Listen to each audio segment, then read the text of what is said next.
Hello and welcome back to Star Citizen. My name is Evenlease, and today on 10 Minutes More or Less Ship Review, right behind me, the Tumbril Cyclone and all of its variants. Let's go ahead and take a look.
All right, welcome back to another review. Today we're going to be taking a look at the Cyclone and all of its variants. Thank you to Cypher1, What124, Sarath Omega, and everybody else today in the Legion that assisted with today's video as well as the race. It was a ton of fun. So we'll go ahead and start with the Cyclone base. With that, the Cyclone base, as all of them, have 4 tires. Look at those things, they're huge. Now, this vehicle has the same amount of shield and HP throughout all variants, so that's not going to change. What we're going to talk about is its price, what shields it comes with, how much HP it comes with, and the differences between this and the rest of them. So this one here, the Cyclone base, costs 103,950 aUEC if you're to buy it in game, or it's $55 if you're to buy it on the pledge store. The price in game is a heck of a lot better than buying a ground vehicle in a space game on the pledge store, so definitely recommend getting it as it's fantastic. This one here does carry one SCU on the back, which we'll take a look at here in just a moment, but it does have one size 0 shield generator outputting 545 bubble shield, and then you have 6,910 HP. Now, like I said, it does have a bubble shield and it has a decent amount of HP for it being a ground vehicle. So then next we'll go ahead and take a look at the Cyclone AA.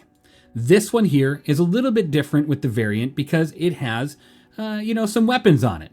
This here is 151,200 aUEC if you're to buy it in game, or if you buy it on the pledge store, it's $80. Once again, it's a ground vehicle. Buying these on the pledge store was only really something I would do if it came with LTI. Otherwise, I would just buy it in game. It's super cheap to do, and they are somewhat worth it. This one here has the same amount of shield, so 545, same amount of HP, 6,910, but it comes with 2 size 2 Dominator 2 missiles and a Tromag burst EMP generator on the back, outputting 1,000 distortion damage at a max distance of 400 meters. That's pretty crazy, because honestly, before this review, I didn't even know this thing had an EMP generator, and that's really awesome. So now we'll go ahead and take a look at the Cyclone MT. This one here is 141,750 aUEC in game, or if you were to buy it on the pledge store, $75. Now again, same HP, 6,910, and same bubble shield, 545. But it does come with one size 1 9 series longsword ballistic cannon on the top there. It does a total of 203 burst damage per second, and then you have 4 size 2 Dominator 2 missiles, which is also really cool. And then we're going to go ahead and talk about the Cyclone RC, which is the racing variant, which is about to pull up here in just a second. And I will say, looking at the video really quick, it does actually output a little bit more speed than the base and other models of the Cyclone variant, which thankfully it does. I didn't think it would, but it does. It is a bit faster. Thank you. I'm happy that the racing variant is a bit faster. You can buy it in game for 122,850 aUEC, or you can buy it on the pledge store for $65. Same shield, 545 bubble, same HP, 6,910. So outside of that, it's just a racing variant of the Cyclone. Now let's go ahead and take a look at the Cyclone RN.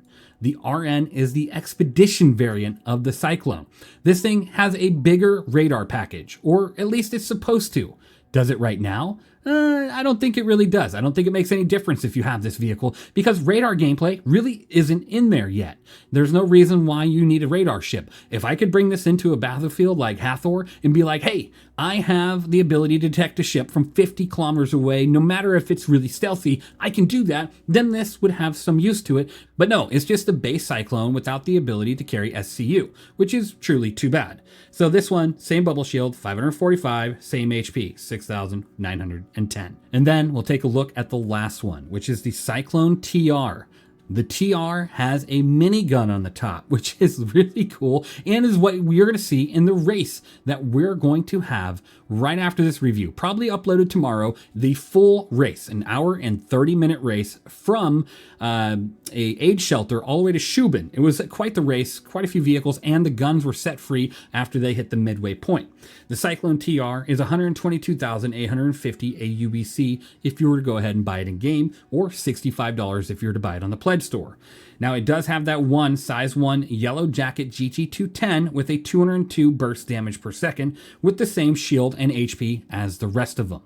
So with that, we're going to go ahead and take a look at all of them really close. We'll go ahead and let this one drive away. As I stand here taking a look at these vehicles, it's pretty obvious to say they all look pretty similar, but they just have a different weapons package or, ability to them, right? So let me go ahead into a first-person view and show you just a neat little trick, though. These do have weapon racks. So each one of them has a weapon rack on each side, the driver and the passenger side, and you can store your rifle there, which is honestly really cool.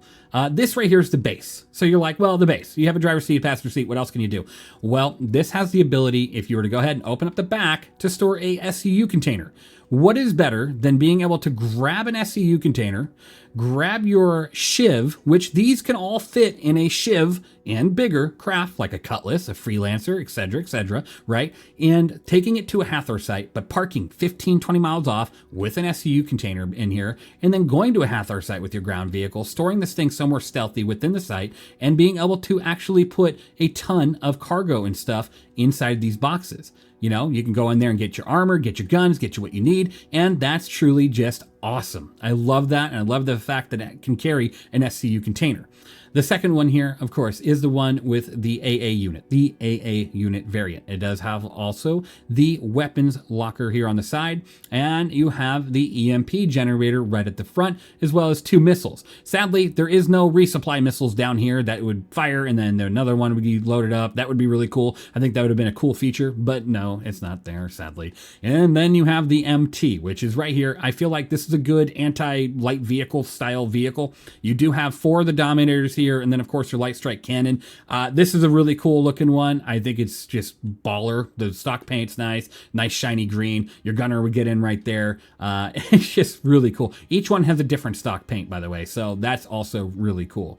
And then right here is your racing variant, which does have a little bit more speed than the other ones. Thankfully, I was like, I doubt it's going to really be any faster, even if it's the racer. I don't think they really put those numbers in yet. Well, I was surprised. It does.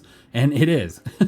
And then you move on to the next variant, which is, of course, the TR. The TR has that minigun up top and is quite useless. We had a big old race, which you'll see tomorrow, and the minigun did really nothing. When they were close with each other, they're supposed to be able to fire each other and do a lot of damage and hopefully disable a vehicle. But with only 1,000 rounds in the gun, you're not really able to do much with that gun. It's really anti-personnel and nothing else. You can't shoot at other Cyclones and hope to do significant enough damage to take them out or take out a wheel or do anything else. But still nice looking. I like the paint. It's like an OD green, looks really good. And then last but not least, of course, the RN, which is your exploration variant, which it has this big old radar on the top here, which is, I guess, supposed to explore or detect things from a distance. But again, that gameplay is not really here, nor is it any different right now stat-wise on any sort of page. So there's no use to it yet, right? But this is the Cyclone variant of ground vehicles. Honestly, they're a great vehicle. You can fit them in a lot of different ships out there. Like I said, the Shiv, the Cutlass, the Freelancers, anything bigger, right? So you're looking at Carracks, you're looking at Idrises, you're looking at, Idrises. You're looking at all sorts of different ships that can carry this, and that's fantastic. I honestly, like I said, ground vehicles is hard to give it like a proper score. I would give it like a double thumbs up. I'd give it like a 90 out of 100 because they all have their use case. Some of them don't have their gameplay yet. Some of them need a little bit more help. And the rest of them are just fun. They're fun to drive. They're fun to use and drive around with, have a demolition derby. And it's just a fun craft. I honestly would buy one of these vehicles, no problem, and keep it with me when I'm out there exploring the verse. Thank you for watching. Thank you for being here. And of course, thank you, Sereth Omega, or SITHREX, as you see on some of his comments, for sponsoring this video. You and your Patreon Tier 4 membership, picking your review of the month. This was a ton of fun. The race was a ton of fun. Doing all of this was really exciting. So thank you for being truly amazing. And thank you to the rest of my Patreon members, YouTube members, and everyone out there. You all are truly the best. And of course, I'll see you all in the next one. If you're building a new PC, go through longshipindustries.com, a veteran-owned mom-and-pop business that takes pride in every single build. He built my personal rig, which you can actually see featured on the website. The care, warranty, and customer support are top tier. Trust Longship Industries for your next build.